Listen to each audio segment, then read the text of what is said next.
Today's outlook: cool, calm and completely horizontal. Boxed Aircon sponsors the weather on GB News. Lots on. Well, I'm afraid to say it's the latest incident of someone identifying as being transgender taking a gun into a school and killing kids in America. We'll be talking about all of that. Closer to home here, the Jihadi Beatle wants to come back to Britain. He was born in Sudan, apparently, so I'm afraid it's a double no from me. There's a new Brexit energy tax that's coming your way. A blow to Rachel Reeves. Talking of Rachel Reeves, she wants to slap a tax on landlords. All of that and much more in just a sec, so stay tuned for Late Edition. It's the final week to see how you could win your mortgage or rent paid for a whole year. That's a cash lump sum equivalent to 12 of your monthly mortgage or rent payments, right up to a whopping £20,000. Plus, we'll add an extra £5,000 on top for good measure. Make sure you don't miss out as lines close on the 29th of August. For another chance to win, text WIN to 63225. One entry costs £2.50 plus one standard network rate message. Or text BONUS to 63225. 5 entries cost £5 plus one standard network rate message. Go to gbnews.com/win. Entry start at £2.50. Call 0903 686 3232. Calls cost £2.50 plus your network access charge. Or post your name and number to GB15 PO Box 8690 Derby DE1 9TT. UK only. Entrance must be 18 or over. Lines close at 4 p.m. on the 29th of August. Please check the closing time if listening or watching on demand. Good luck. From the school run to the home run, watch a new show for all of Britain. So he can say whatever he wants. A straight talking show where all voices are heard. And, you know, when are we going to stop talking about smashing the gangs and actually do it? With the stories that matter from every part of our country. There's a bit of a crash landing there for your Chancellor. Bold, fearless and standing up for you. That's me, Martin Daubney, 3 p.m. till 6 p.m. weekdays, here only on GB News. The People's Channel, Britain's news channel. Miriam, you can't be serious. Scrapping the triple lock on state pensions? Madness. Andrew, we just can't carry on pretending. The numbers just don't add up. We've got to be honest with people. We've got to face the facts. That's what people want. Well, that's what you get on GB News and on Britain's Newsroom. Lively debates, lively conversation. Britain deserves a newsroom that puts the facts and your voice first, and we're not afraid to hold power to account. And each other. So join me, Andrew Pearce. And me, Miriam Gates, for Britain's Newsroom, weekdays from 9:30 on GB News. The People's Channel, Britain's news channel. Westminster's full of talk, but out here, it's the real world. Am I allowed to talk now? No, that's it. This is where it matters, real people and real lives. That's what politics is all about. In fact, has Trump made a good start? No. Straight answers, no spin, and just a couple of pints. How many fingers have I ever got up? About 10. So join me for Lee Anderson's Real World every Friday at 7 p.m. only on GB News. The People's Channel, Britain's news channel.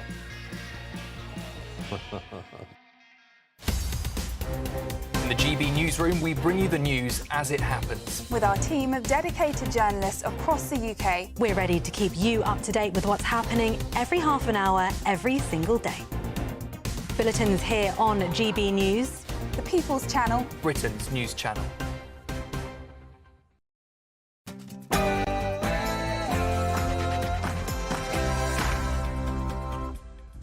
Welcome along to Patrick Christys Tonight, Late Edition, breaking right now. Anybody who is using this as an opportunity to villainize our trans community or any other community out there has lost their sense of common humanity. We should not be operating out of a place of hate for anyone. Look, what a total gormless idiot. That's the mayor of Minneapolis just moments after the brutal attack on school children that killed 2 of them whilst they were praying. It's being treated as a potential terrorist attack, being treated as a potential hate crime against Catholics. The person who did it happened to be trans, and that was the reaction of the local mayor there. That's it. That's the gunman. It's been named as Robin Westman. I'm just going to dead name him. It's Robert. And it's been reported that he identifies as a transgender woman whose mother used to work at that school. He was armed with a rifle, a shotgun, a pistol. He shot through church windows, police say, whilst children were praying, and then turned the gun on himself. It is the latest instalment of somebody identifying as trans carrying out a mass shooting. I wonder if there's a bigger story to be had here, but in other news...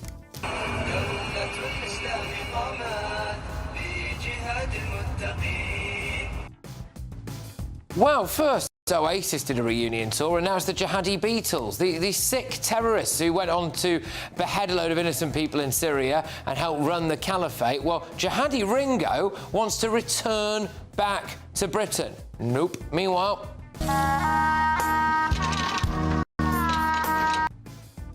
One of the world's biggest drug makers has halted the sale of Mounjaro jabs to the UK. And finally...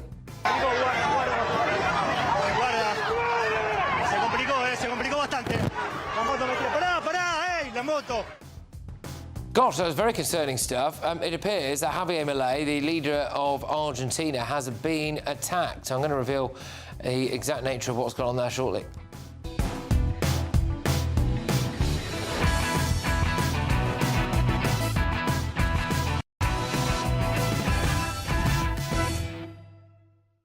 Well, joining us this evening, we've got political activist and commentator Chris Worrell. We've got GBNews contributor and comedian Archie Manners and broadcaster and journalist Nina Mishkov. But first, let's get those headlines with Tatiana.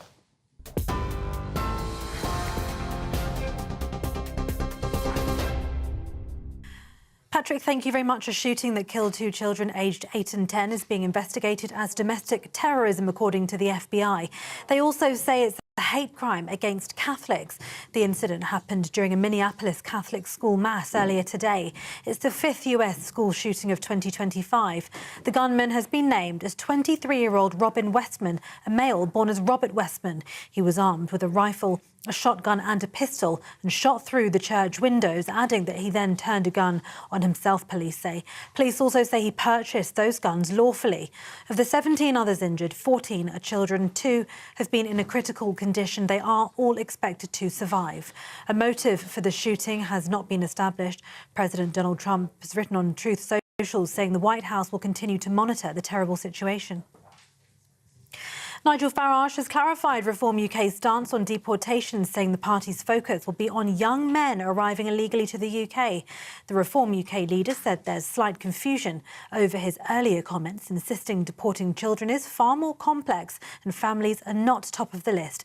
But pressed on whether women would be removed, he confirmed that single women would be detained and deported, whilst cases involving mothers and children would be handled differently. If a single woman, etc., comes to Britain, they will be detained and deported. If a woman comes with children, we'll work out the best thing to do. But the big message here is that the vast majority of those that come are young males. In other news today, an Ethiopian national seeking asylum in the UK has appeared in court for the second day of his trial. He told the court, "I am not a wild animal." Hadush Kabatu is charged with 3 counts of sexual violence, harassment and inciting a girl to engage in sexual activity. He was living in the Bell Hotel in Epping at the time of the alleged crimes. Hadush told Colchester Magistrates Court, "I'm a Christian and I'm also giving testimony on the Holy Bible." The alleged incident involving Kabatu sparked protests and counter-protests outside the hotel in Essex after similar protests were held outside hotels across the country housing asylum seekers. And energy bills will rise by more than expected this autumn. Ofgem's increased the energy price cap by 2% from October, taking the typical annual bill to £1,755. Ministers admit it'll worry families, blaming wholesale gas prices, which are still far higher than before Russia's war in Ukraine. Those are the latest headlines. For now, it's over to Patrick. For the very latest GB News direct to your smartphone, sign up to News Alerts by scanning the QR code or go to gbnews.com/alerts.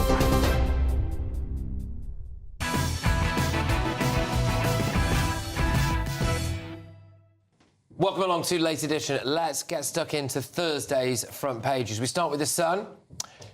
Keep Jihadi Ringo out of the UK. This is one of the ISIS Beatles. He wants to come back to Britain. Well, it's going to be serious questions to answer here. Will our Attorney General let him? Will the Prime Minister let him? We'll talk about that in a sec. The Metro. from hero to Kilo. These are the latest opinion polls for Sir Keir Starmer. What I will say is that the Metro appear to, despite running that headline, have picked some of the more favourable opinion polls about Sir Keir Starmer that I can find. They say that 20% of people would vote for the Prime Minister. Some of the polls I've been seeing, they're down to 18%. They also say that Nigel Farage's got an 8-point lead. Again, some of those polls would suggest that that lead is a bit higher than that. But let's go to The Guardian now. 1/3 of wounded in Gaza are children. The Daily Mirror, they're brandishing Nigel Farage as flip-flop Farage because he's clarified his position when it comes to deporting women and children, saying it's not necessarily an automatic deportation, but he would look into it on a case-by-case basis. The Daily Mail, wind farms hike your energy bill. There's kind of an irony here, really, that it's not oil and gas prices that are hiking your bills up. It's net zero. Really, pretty much. The Daily Telegraph, weight loss jabs polled ahead of a price surge. I'm quite keen to find out why that is. Do you think they're trying to hoard it for people, or is there some kind of issue with them? I don't know. We'll get stuck into that. But the Times, now, again, unrelenting tax rises. They've employed tax monster Torsten Bell to essentially advise Rachel Reeves on the budget. And now she's eyeing a tax raid on landlords to raise £2 billion. So, if you've dared to work hard and buy multiple properties and maintain them and have tenants and take on risk, it looks like you're now some kind of, evil person under the eyes of this Labour government. The Eye, new Brexit energy tax set to hit UK on the 1st of January in a blow to Rachel Reeves' trade hopes. So there we go. Right, well, like I said, I've got my wonderful panel with me. We're joined by Nina Mishkov, we've got political activist Chris Worrell and GB News contributor and comedian Archie Manders. Can we deal with the Sun's front page first, please, which is about this Jihadi Beatle who is intent on coming to Britain. So he's a terrorist who was part of an ISIS beheading gang dubbed the Beatles. He wants to return to the UK. I'm not entirely sure how you pronounce his surname. El Sheikh, I think it is, known as Jihadi Ringo. So there you are. He's applied to transfer from a high-security US jail to a prison in his, quotes, home country of Britain. Archie, would you let this guy back? Yes, I would. Do you remember when David Blaine put himself in a glass box and for like 40 days and 40 nights and just lived on water? I think we should have him back in a big glass box suspended in between the two towers of Parliament, and people just throw things at him, he can just be there. I think we should turn it as a paid-for tourist attraction and make some money from it. I think this man is absolutely hideous. So let's have him back, but let's monetise it. But let's monetise it. Yeah, let's make him pay we're not his making way. enough money out of visiting prisoners, and I think I'd like to go and throw something at that glass box. Well, you could probably pass it off as art in Sadiq Khan's absolutely, you could. Absolutely. He would pay for it. There'd be a grant, probably. Yeah. Yeah, it'd be a taxpayer-funded grant. Yeah. Put Jihadi the Beatle in a glass box, do your worst. Yeah. I mean, I'll be honest with you, it's obviously not going to happen. I'm not necessarily against it, Chris. I mean, he'd get put up in a 4-star hotel at these days, right? He would do. I mean, in a 4-star hotel, he'd be given first dibs on temporary accommodation, be straight in. But let's be honest, I mean, if he got put back in, the reason why he's trying to do it, he's trying to abuse the system. It's under the Convention of Sentenced Persons, right? So now we're outside of the EU, where we have this issue with prisoners, but it does require both sides to agree to anything and the individual. So it goes for all people that are prisoners, even the fine ones that are in our prison now. So I think the main thing is we stripped him we stripped the flag off his back, basically, as soon as he joined ISIS, and I think that's the right thing to do. Yeah, I mean, he was also born in Sudan. I mean, this is the other aspect. Well, how is this his home country? Yeah. The thing is, our prisons are full. Where are they going to put him? Sudan. My glass box. Right. No, so first of all, your prisons are full, so you can't do it. Yeah. But secondly, he shouldn't come back because that he's being kept away from the public where he is. But I don't think generally that a country has the right just to say, we don't like you, so you're not British anymore. We don't like you, you're not Canadian, whatever. He is still our problem. But when was he our problem? He was born in Sudan. It sounds to me, I'm not an expert, but like a problem for Sudan. But presumably he has. Haven't they got enough on? Does he have British citizenship? Does he? No, we stripped it. Rob Jenrick. No. Well, so he must have had it. He took Manjaro when it was cheap, and he became very right-wing. So he must have had it before he was stripped of it. So being born in Sudan is irrelevant because he had it to have it stripped off him. Because he's dual citizenship, presumably. Yeah. We've gone, Sudan, your problem. Let's just keep him in America. He's currently in a Supermax. It's in Colorado. Good. The entire room is made out of poured concrete. The loo stops working if it's blocked. The shower only goes on for 25 seconds, so it can't flood. I know dogs kept in much worse conditions. I won't ask how you know so much about Supermax American Prison either, but... long story, it's a fetish, but someone's got to do it. Some of those parties. Me and GB News present. Less said about that, the better. But yeah, there is the double whammy here, because surely this is something that the Prime Minister or the Attorney General just needs to come out and quash. Right, and so why would they let this run? I mean, he's Sudanese, he's also an ISIS fanatic, he's not got a lot going for him. I mean, he's been given 8 life sentences, right? If you think about the children of the people that he's beheaded, and think, does this person deserve a nice, cushier than what it sounds like in Colorado prison, where he's going to get all the luxuries, might get a job in the library? I don't think we should be paying for that. What, I mean, he'd do video production. That's what they were very good at. If you remember, that was their one skill. You know, I just think, and this idea that we can't strip citizenship is just an absolute nonsense. Why not? Because it doesn't matter. If you're not from this country and you are given a citizenship, that's not a God-given right. But supposing you are born in this country and you are a British citizen. Can you still be stripped of your citizenship? If you've got access to it, you can't make someone. Yes, you can't make someone stateless. This is the argument, right? No, I agree. You can't make someone stateless. Provided you. I'll just say the added dimension to this, I'm sure you're aware of, but I just want to remind our viewers and listeners is that one of the people that his gang beheaded was a British aid worker called David Haynes. So. He did slaughter a Brit as well, and the family of David Haynes are saying it's an outrage to try to bring this guy back. I agree. He should not come back. He should be kept in a maximum security prison for the rest of his life. You're making a broader point. I'm making a broader point that if someone is a citizen of this country, they remain a citizen. They are the country's problem. Begum was born in the UK, right? She's our problem. Her parents were no, she's not a problem. Her parents are Bangladeshi because she has a right to be able to get a citizenship in another country. The whole. Well, how do you decide between us and Bangladesh? Flip a coin? I mean, what do you want? Is she now stateless? Yes, she is. She's not stateless. No, she can't get. She can't. I understand she can't. I understand she can't. No, she should come back too. She should come back. You would. She looks jokes. Have you seen what she's wearing now? She's like an Adidas. She's chilling in a camp. I think they've westernised it. I'd like a pint with. If you can get access to another passport because of your descendancy, because your parents were born somewhere, but you're born in the UK, it doesn't matter. In France, they're actually removing benefits from second generation if you're not working on you. That's how far they've gone. And I think we've got to look at this really through the lens of what's just reasonable for the taxpayers of the country, and it isn't putting up Jihadi Ringo. The thing is, in the softest prison in the northeast. Chris, you're shouting and blustering when it's not going to happen. It will happen. It will not happen. Come on, he won't come back. Because he's had citizenship stripped. Thankfully, because the Immigration Act 2014 allowed us to do it. Sajid Javid, Amber Rudd and Robert Jenrick's come out saying it now as well. That is what they went and pushed for. Well, so that makes it, it's gold. Oh, bloody hell. Robert Jenrick says it. I get that this might not apply to this specific case because he's been given, I think you mentioned there, 8 different life sentences. However, yesterday on this show, well, the show before it, we broke the news that one of Britain's most dangerous terrorists had now been freed on the QT from prison. His bloke who plotted to blow up the London Stock Exchange, do a marauding gun and bomb attack, just attack pubs in Stoke. How he was going to get from the London Stock Exchange to Stoke, I don't think he'd got that far yet, but anyway.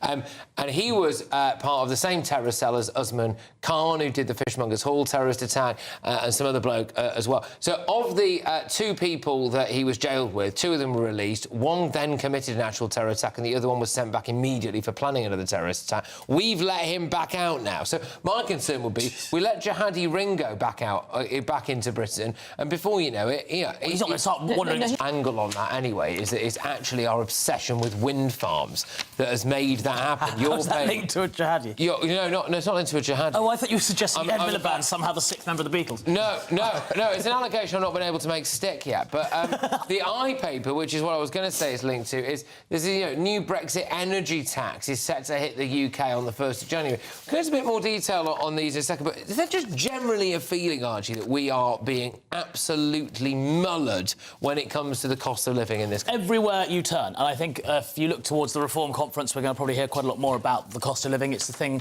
everybody is worried about. I mean, I sound like a prat, and I'm worried about the cost of living. And if I'm worried about the cost of living, it's a real problem. It should be terrifying. It is terrifying. Your voice alone should yeah. terrify the people of Stoke. Absolutely. It's genuine. It's genuinely crazy. I mean, a pint now is what, 7-8 quid? Wow, those days behind.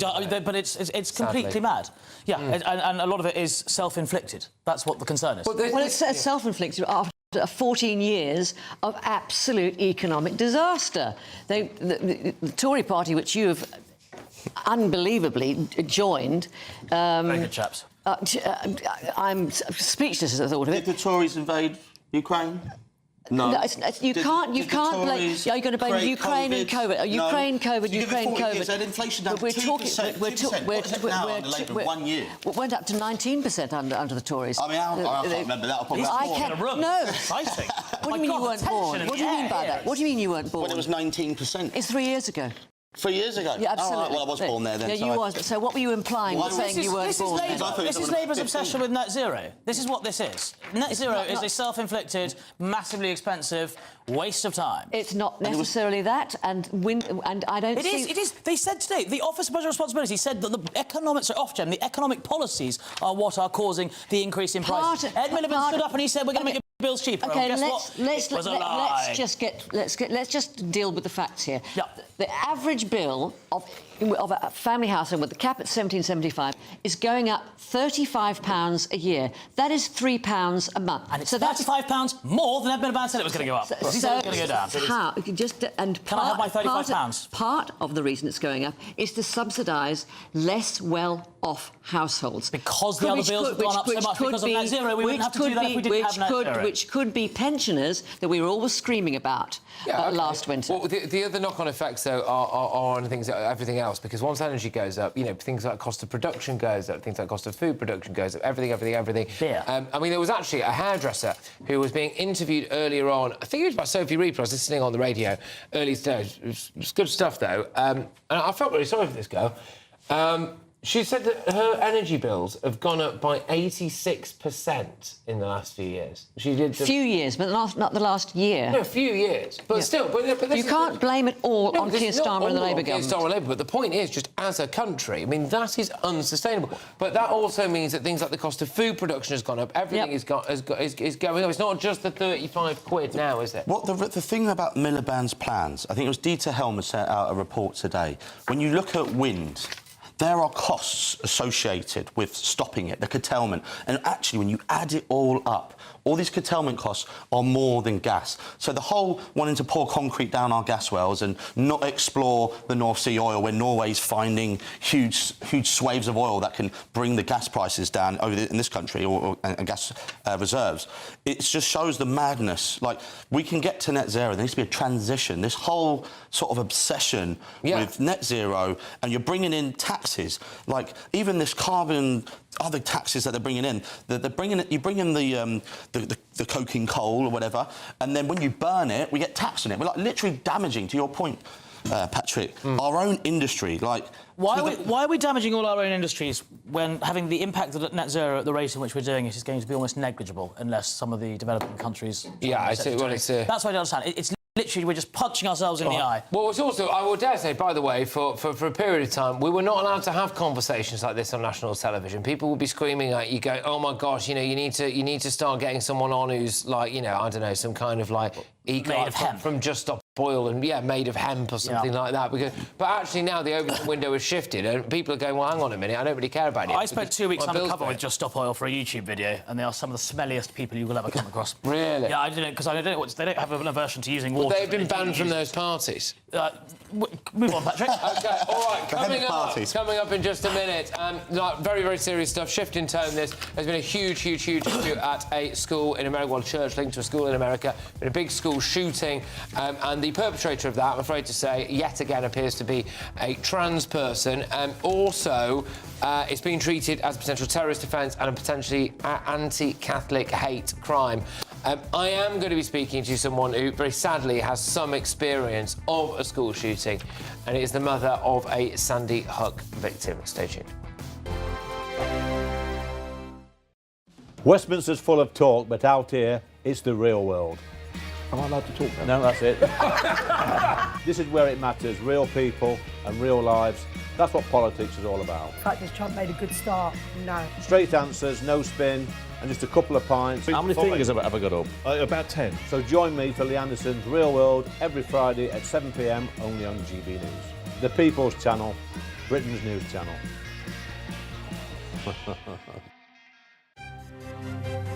GB News Breakfast, every day from 6 a.m. So this story has caught my eye in the Times today. Teenage pupils are being given lessons in how to make a phone call. Oh, God. You've heard that right.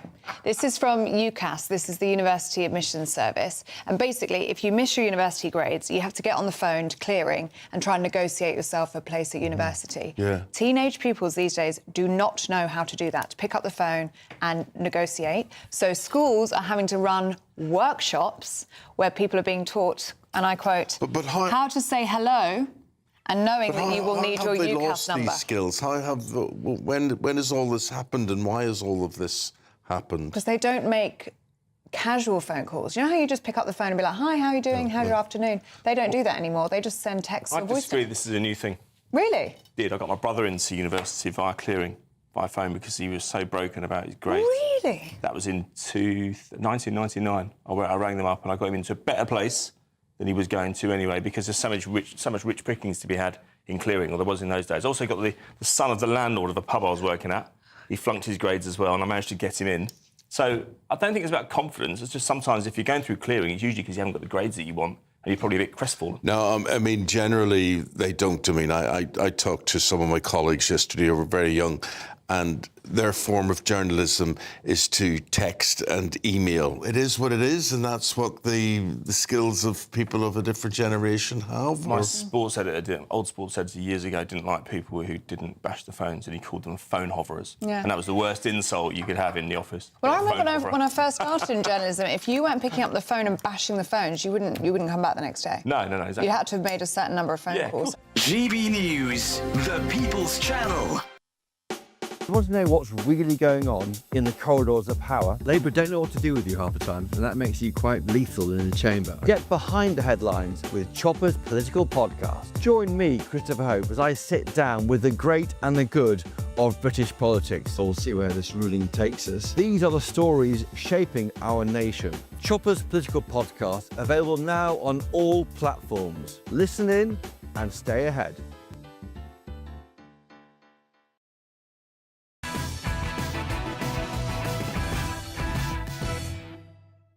Welcome back to Patrick Christys Tonight, late edition. Now, this is on the front of one front page tomorrow. It's the Daily Mail. They go for face of the trans US shooter who killed children as they prayed in church. So they've got Robin Westman. That is their trans name. Their actual name is Robert Westman. He's 23 years old, and two of the children who sadly died were aged 8 and 10. It's being investigated as potential terrorism and as a hate crime against Catholics. And, yeah, the mother of the shooter used to work at the school, so presumably that's where probably why he targeted that school, I would have thought, had some kind of affiliation to it, armed himself to the teeth with rifles, shotguns, a pistol. On those rifles and shotguns and pistols and the ammunition was written some things in Russian, some things about God and how he doesn't like Christ, and some things about how he doesn't like President Trump. All of this stuff. I mean, it's just a devastating situation. He turned the gun on himself. 17 other people were injured. 14 of them were children. And again, it looks as though they were actually sadly shot, some of them, whilst they were in a church praying. Before we go to our panel on this, to maybe have a slightly wider discussion about what we think might have gone on here, I'm joined now by Jenny Hubbard, who is the mother of Catherine, who was tragically killed in the Sandy Hook school shooting in 2012. Thank you very much for joining us this evening, Jenny, and I am very sorry to talk to you under such desperately awful circumstances, of course. Can I ask, what is your initial reaction when you start to get news that there's been another school shooting? My first reaction is that my heart breaks for the families that tonight, it's a dark night for these families. They are numb, and right now they have no idea that the valley that they're about to walk into is about to get darker. And so my heart breaks for them, and I am praying for them that they can somehow find solace and comfort in the coming days and weeks. Why do you think so many young people do this at schools? You know, I think that if we could get into their minds and understand why they do these things, we could solve the problem. I truly believe that we are so off course morally that we've taken our eye off the prize of family values and understanding that we need to be more collaborative as in the conversations that guide the decisions that we're making at local, state and federal levels. We have these mass shootings in our country, and we stalemate in the debate because we become politically divisive, and we don't want to make some collaborative decisions. And you know, the fact of the matter is that our kids are watching us, and they're watching lawmakers just stalemate in these conversations. And when we can't have constructive dialogues on how to solve these problems, we're just going to have the same problems happening again and again. We need to teach our children how to have constructive debates and how to collaborate, and we're just not doing it. And at the end of the day, the same stories are playing out on our screens, and unfortunately, I think we're getting numb to the situation, and we've got another mass school shooting in front of us. Can I just ask you to elaborate on something I think you alluded to a little bit there, which is, I think, maybe the breakdown of society. Can't remember exactly what you said now, whether it was things like family values. I think I couldn't help but wonder whether or not, as well, you might have been referring to kind of, I don't know, you'd say maybe traditional kind of Christian nuclear family type stuff. I think certainly in light of what the specifics appear to be with this individual there in Minneapolis as well, who appears to be trans, and it's a part of America that I am aware has been pushing quite a woke. Some might argue kind of quite anti-traditional nuclear family values type agenda. Do you think that America would be better for trying to revert to some of that core stuff? Well, listen, the work that we do at the Catherine Violet Hubbard Animal Sanctuary is focused on building compassion and human empathy. I know that when we teach people how to be kind, when we teach people how to care for animals, that they become more compassionate. What I also know is that when mass shootings happen in our country, I'm not the first go-to that our national media wants to talk to, because I don't want to talk about legislative issues. I want to talk about how do we teach our children, how do we teach our communities how to be more compassionate and how to be more empathetic. And I believe, I truly believe that happens when we can teach our children how to be more caring and how to be more compassionate. And if that happens with families and around a dinner table, if that happens by helping our children learn how to care for the environment and the animals and the creatures that live in it, then I'm going to do it.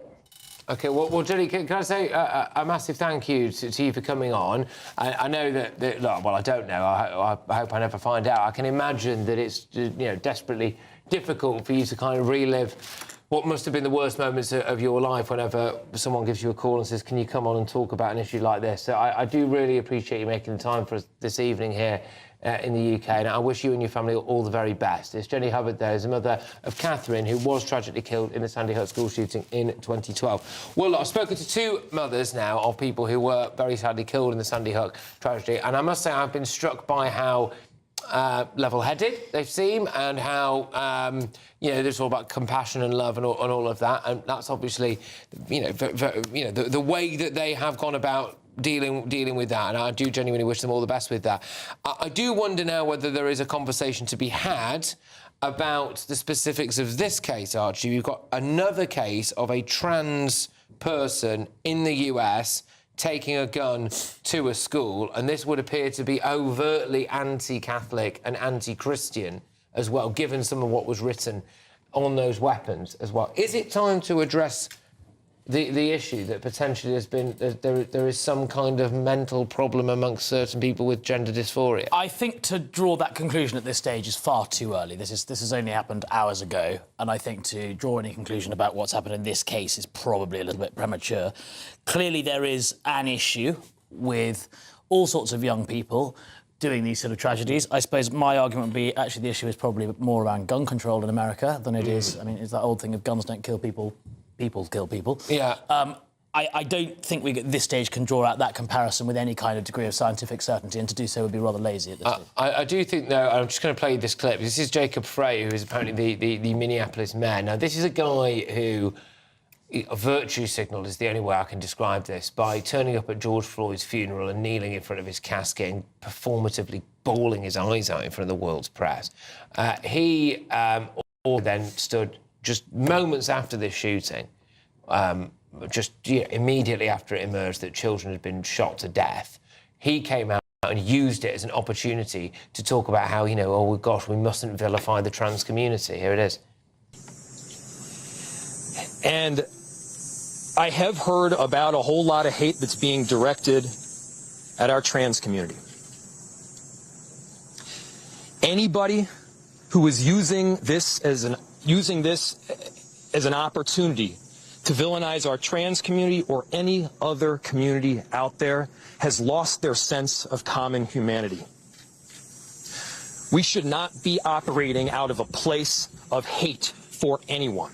We should be operating from a place of love for our kids.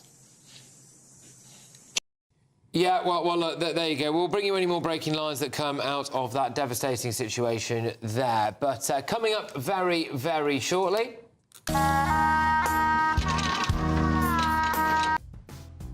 Well, apparently it's bad news for anyone who wants to get on the old weight loss jab, because Manjaro sales have been paused. Why? Well, I'm not too sure. Also, the Times have got Rachel Reeves eyeing a tax raid on landlords to raise £2 billion. So good luck to anyone who's bothered to work hard and own a couple of properties. Stay tuned.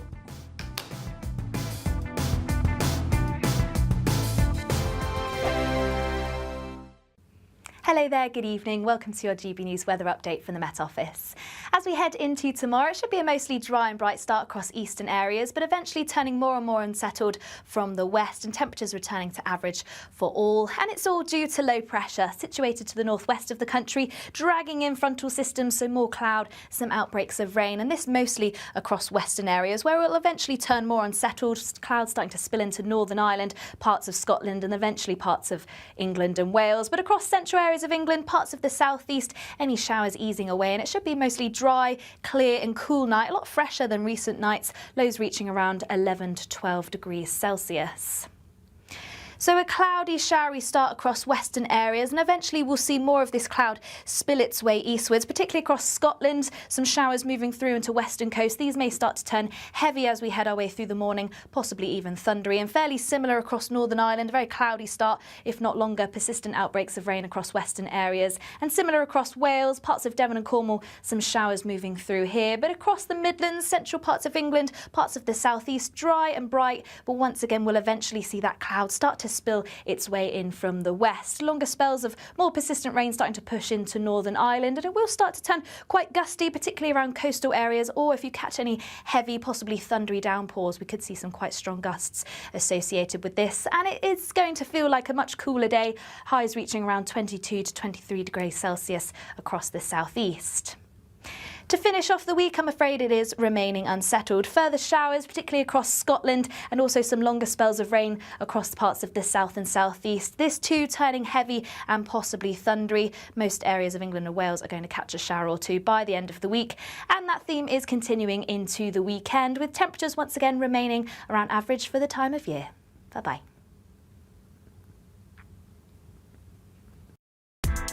Join me, Nana Akweer, for an informative, interactive news programme with a difference. It's fun. No, you didn't say that, Dave. I'm so surprised. I think there's an element of truth to that. Join me from 3 p.m. every weekend, only on GB News, Britain's news channel. Miriam, you can't be serious. Scrapping the triple lock on state pensions? Madness. Andrew, we just can't carry on pretending. The numbers just don't add up. We've got to be honest with people. We've got to face the facts. That's what people want. Well, that's what you get on GB News and on Britain's newsroom. Lively debates, lively conversation. Britain deserves a newsroom that puts the facts and your voice first, and we're not afraid to hold power to account. And each other. So join me, Andrew Pearce. And me, Miriam Gates, for Britain's Newsroom, weekdays from 9:30 on GB News. The People's Channel, Britain's news channel.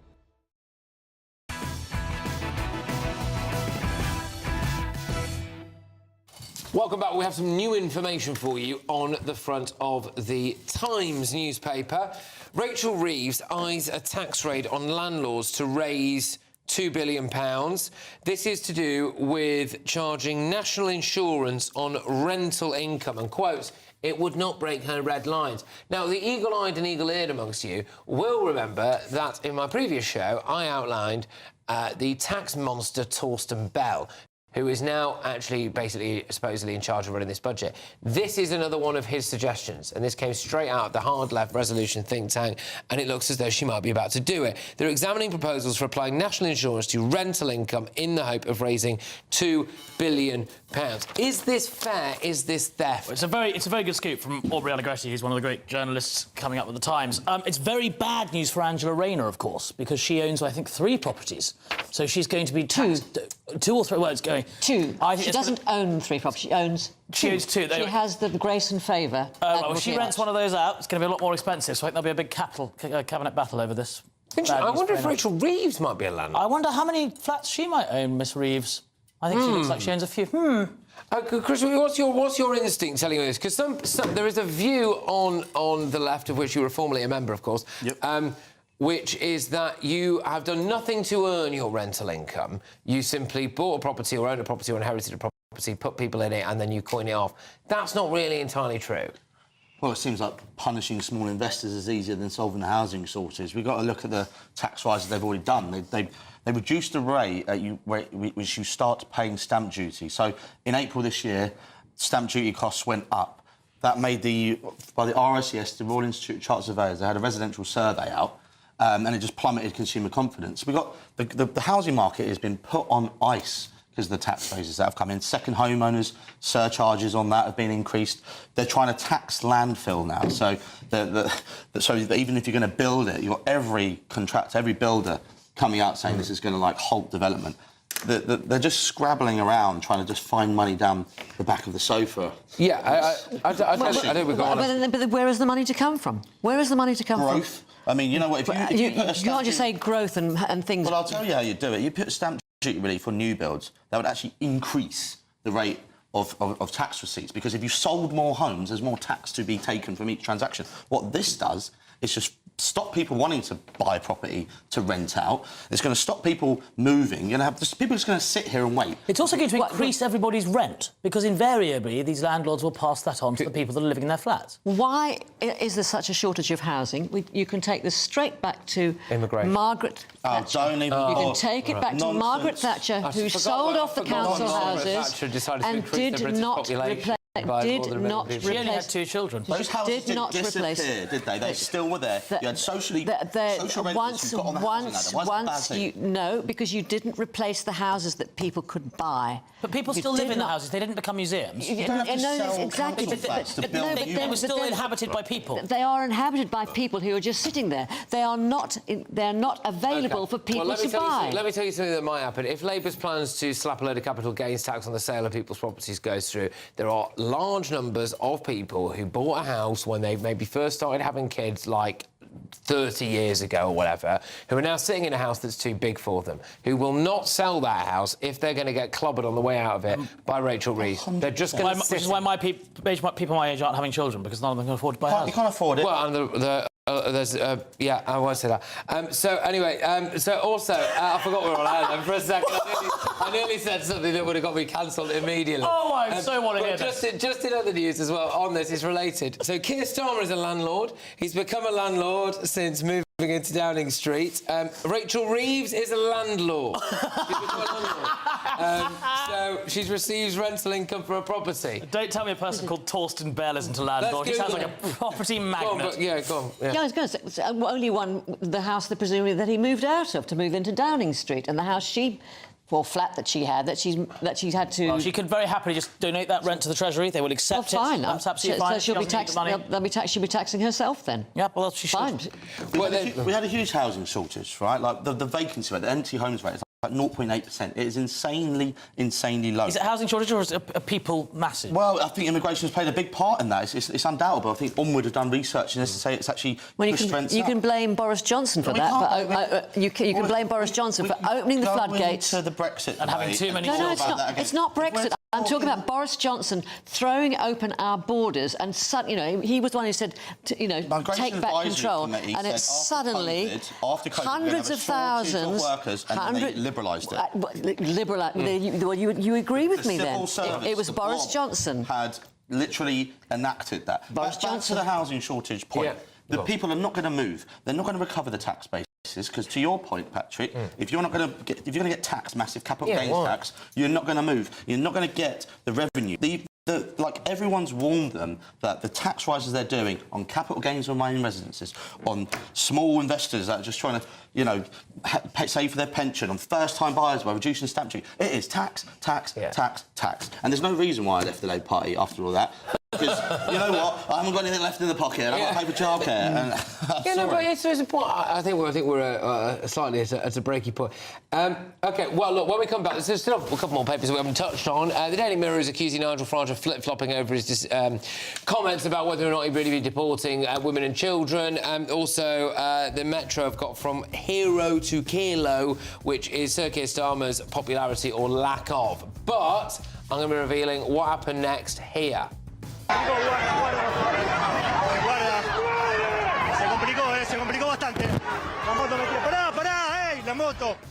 So that is the Argentinian President Javier Milei, who was apparently attacked on the street. So stay tuned.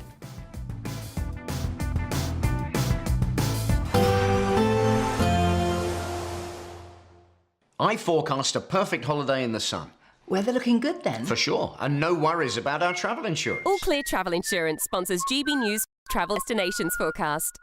Northern parts of Europe are set to see widespread heavy showers. This could lead to some severe thunderstorms at times. But across Spain, Portugal, the Azores, the sunshine is here to stay. But it's really across parts of France, Germany, as we head towards Switzerland and Austria. Northern parts of Italy, we could see these quite intense showers. So thunderstorms, frequent lightning and also some large hail. But elsewhere across the Adriatic coastline, across parts of Greece, the sunshine once again here to stay, along with the warm temperatures. All Clear Travel Insurance sponsors GBNews Travel Destinations Forecast. Miriam, you can't be serious. Scrapping the triple lock on state pensions? Madness. Andrew, we just can't carry on pretending. The numbers just don't add up. We've got to be honest with people. We've got to face the facts. That's what people want. Well, that's what you get on GB News and on Britain's Newsroom. Lively debates, lively conversation. Britain deserves a newsroom that puts the facts and your voice first, and we're not afraid to hold power to account. And each other. So join me, Andrew Pearce. And me, Miriam Gates, for Britain's Newsroom, weekdays from 9:30 on GB News. The People's Channel, Britain's news channel. Westminster's full of talk, but out here, it's the real world. Am I allowed to talk now? No, that's it. This is where it matters, real people and real lives. That's what politics is all about. In fact, has Trump made a good start? No. Straight answers, no spin, and just a couple of pints. How many fingers have I got up? About 10. So join me for Lee Anderson's Real World every Friday at 7 p.m. only on GB News. The People's Channel, Britain's news channel. You want to know what's really going on in the corridors of power? Labour don't know what to do with you half the time, and that makes you quite lethal in the chamber. Get behind the headlines with Chopper's political podcast. Join me, Christopher Hope, as I sit down with the great and the good of British politics. We'll see where this ruling takes us. These are the stories shaping our nation. Chopper's political podcast, available now on all platforms. Listen in and stay ahead. Mornings don't have to be tiresome, especially if you have the right company. Wake up to news as it happens, opinion and debate, and of course, a little bit of entertainment too. Because when the kettle's on, we're on. That's Breakfast on GB News, a show worth waking up for. Every morning from 6 a.m. Only on the People's Channel, Britain's news channel. We'll spread the news, you spread the word. Hi, I'm Michelle Dewberry, and my show is your opportunity to cut through all the noise and dive in headfirst to some robust debates. Ideas clash. Situation, no, isn't it? Because the failure is you're deliberately avoiding my point. Nothing's held back. And if you think this is the end of it, wait for more. And we do not shy away from the difficult stuff. Sometimes I want to shake people and say, if only you understood. So join me on Jubes & Co. weeknights at 6 p.m, only on GB News, Britain's news channel. At GB News, we love to hear from you, our loyal community. So drop us a line at gbnews.com/yoursay. There you can talk to each other and also to the presenters live on air. gbnews.com/yoursay, because GB News is your channel, Britain's news channel.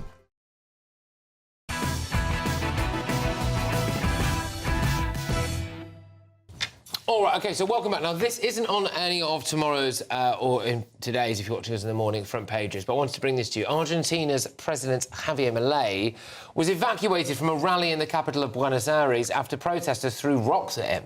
So the pickup truck carrying him sped away from the crowd, which was yelling anti-government chants like, "Get out, Milei." I think we've got a thing of it now.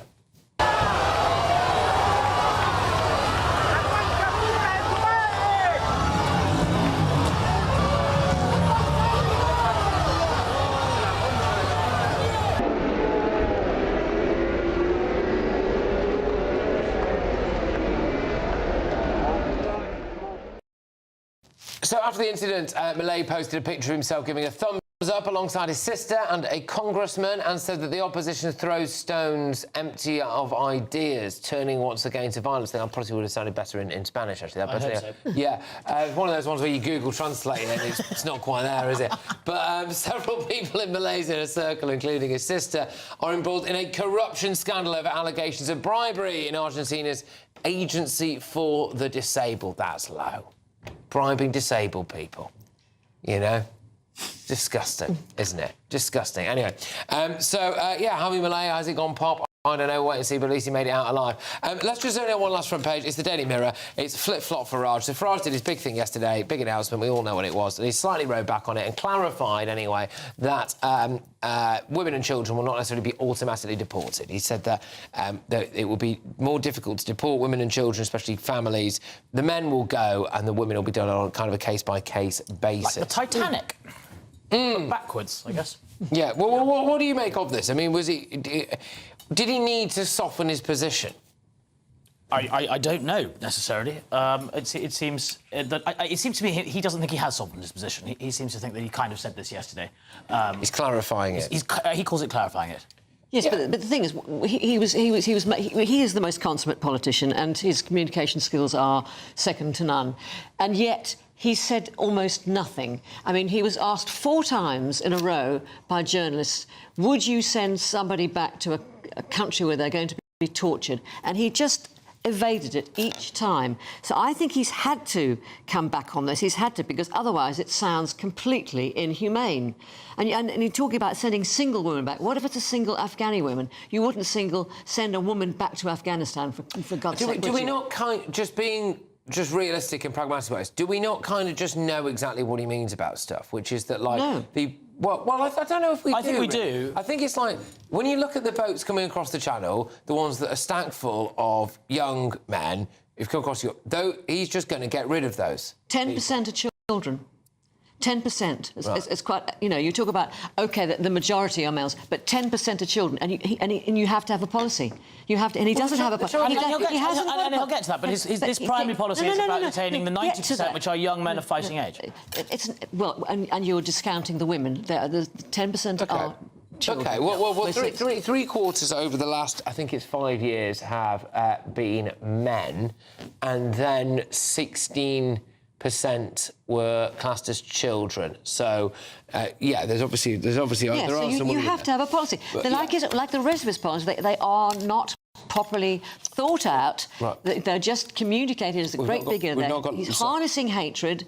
And right, OK. Well, Chris, what do you think of this? I mean, broadly speaking, you know, is this plan what you kind of want to hear, do you think? I think to have a strong deterrent, you've got to make sure that you're detaining and deporting everyone. When the Republicans went to power for Donald Trump, they were asked on the border, will you detain, you know, are you going to split families up? And they said, well, deport the children too. Yeah. And sadly, you know, if you are having to deport women and children to places where they do not qualify from asylum, then they're going to have to go back.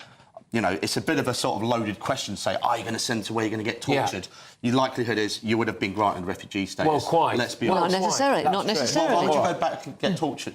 No, but he's saying that anybody arrives, but you don't get the chance to say. They can carry this on the breakfast show tomorrow morning, can't they? Which comes after this one if you're watching us on the repeat. But let me just give you the quick run-through of the papers. The Times, Reeves eyes tax on landlords to raise £2 billion. The Telegraph, those weight loss jabs, they've been polled because of a price surge. The Sun, there's a jihadi, Ringo, he's one of the Jihadi Beatles, an ISIS beheading fanatic, and he wants to come to Britain. The Guardian, 1/3 of wounded in Gaza are children. The Mirror, flip-flop Farage over what we've just been talking about there. The Daily Mail, wind farms hike your energy bills. That's basically that. So, yeah, all right, enjoy. Thank you to my panel, and thank you as well. And I'll see you tomorrow. Take care. Expect warm spells with the odd rude interruption.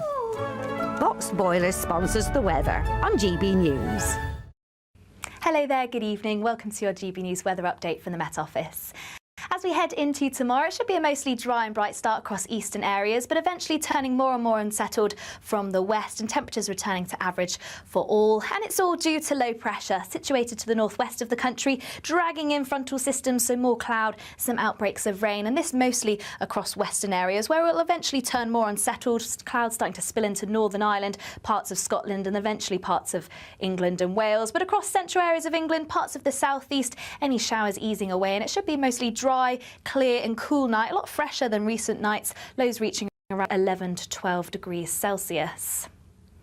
So a cloudy, showery start across western areas, and eventually we'll see more of this cloud spill its way eastwards, particularly across Scotland. Some showers moving through into western coast. These may start to turn heavy as we head our way through the morning, possibly even thundery, and fairly similar across Northern Ireland. A very cloudy start, if not longer, persistent outbreaks of rain across western areas, and similar across Wales, parts of Devon and Cornwall, some showers moving through here. But across the Midlands, central parts of England, parts of the southeast, dry and bright, but once again we'll eventually see that cloud start to spill its way in from the west. Longer spells of more persistent rain starting to push into Northern Ireland, and it will start to turn quite gusty, particularly around coastal areas, or if you catch any heavy, possibly thundery downpours, we could see some quite strong gusts associated with this. And it is going to feel like a much cooler day, highs reaching around 22 to 23 degrees Celsius across the southeast. To finish off the week, I'm afraid it is remaining unsettled. Further showers, particularly across Scotland, and also some longer spells of rain across parts of the south and southeast. This too turning heavy and possibly thundery. Most areas of England and Wales are going to catch a shower or two by the end of the week. And that theme is continuing into the weekend, with temperatures once again remaining around average for the time of year. Bye-bye. Expect warm spells with the odd rude interruption. Box Boiler sponsors the weather on GB News. It's the final week to see how you could win your mortgage or rent paid for a whole year. That's a cash lump sum equivalent to 12 of your monthly mortgage or rent payments, right up to a whopping £20,000. Plus, we'll add an extra £5,000 on top for good measure. Make sure you don't miss out as lines close on the 29th of August. For another chance to win, text WIN to 63225. One entry costs £2.50 plus one standard network rate message, or text BONUS to 63225. 5 entries cost £5 plus one standard network rate message. Go to gbnews.com/win. Entry start at £2.50. Call 0903 686 3232. Calls cost £2.50 plus your network access charge. Or post your name and number to GB15 PO Box 8690 Derby DE1 9TT. UK only. Entrance must be 18 or over. Lines close at 4 p.m. on the 29th of August. Please check the closing time if listening or watching on demand. Good luck. In the GB newsroom, we bring you the news as it happens. With our team of dedicated journalists across the UK. We're ready to keep you up to date with what's happening every half an hour, every single day. Bulletins here on GB News. The People's Channel. Britain's news channel. You want to know what's really going on in the corridors of power? Labour don't know what to do with you half the time, and that makes you quite lethal in the chamber. Get behind the headlines with Chopper's political podcast. Join me, Christopher Hope, as I sit down with the great and the good of British politics. We'll see where this ruling takes us. These are the stories shaping